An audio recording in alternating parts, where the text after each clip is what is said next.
In a time of national tension between police and the community, an annual event across the East and the county is working to change just that. It's all part of National Night Out that gives you an opportunity to meet those who are tasked with protecting you and your family. Our crews here at WNCT went to check up on what happened in your backyard from Jacksonville to Greenville, Grimesland, and New Bern, all the way over to Kinston. National Night Out started as a tradition of keeping your porch lights on. Now those vigils turned into relationship building with community events. WNCT's Brandon Goldner spent the night in Kinston. He joins us now live. Brandon, did tonight's event have a bigger meaning behind it? It did, Angela, especially when it comes to Kinston mothers. They tell me they really want their children to see police officers in a more positive light, especially with all this national tension going on between communities and police officers. That's why many departments across eastern North Carolina, including Kinston's, are using National Night Out to strengthen relationships. I saw a lot of Kinston police officers interacting with both adults and especially children, and it left positive feelings from mothers I spoke to. Kids need to know that they can go to the police, and as well, the police need to keep the kids safe and build positive relationships with them as well. There are good police officers out there, and we want to make sure they see that instead of seeing that negative that's all over the media nowadays. That other goal of National Night Out, of course, is to organize a community response, a strong community response against violence. We know it's an issue in Kinston, especially after police say a man was murdered during a recent home invasion.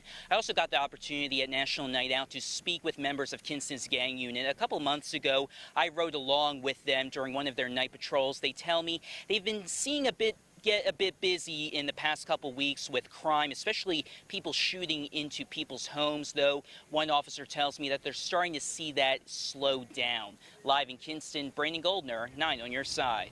Thank you, Brandon. From Kinston, we head to New Bern, which hosted nearly 20 events across the city in neighborhoods like Craven Terrace and Kings Row.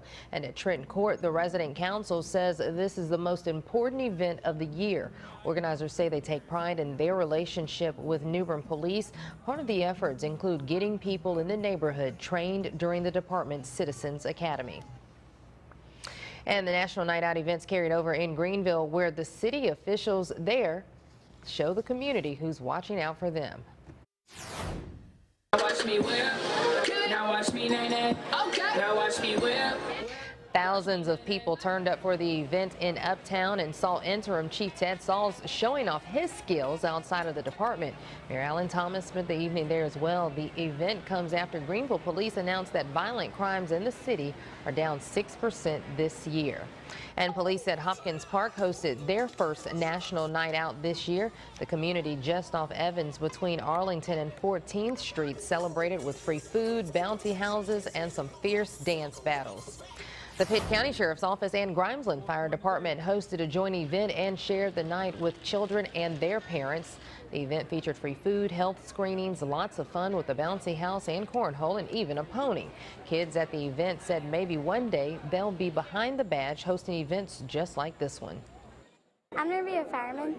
I want to be a police when I grow up because it's just, I love policemen because they help us, and I always dial them when it's an emergency. The Sheriff's Department says the event has grown each year, and they're already excited about next year.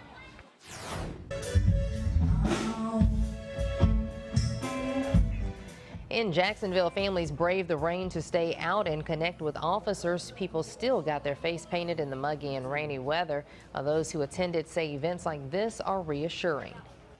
The experience with, law enforcement coming to us and making things, available to us is great. I think that's wonderful. I think that's exactly what we need. This event at Riverwalk lasted until 8 this evening.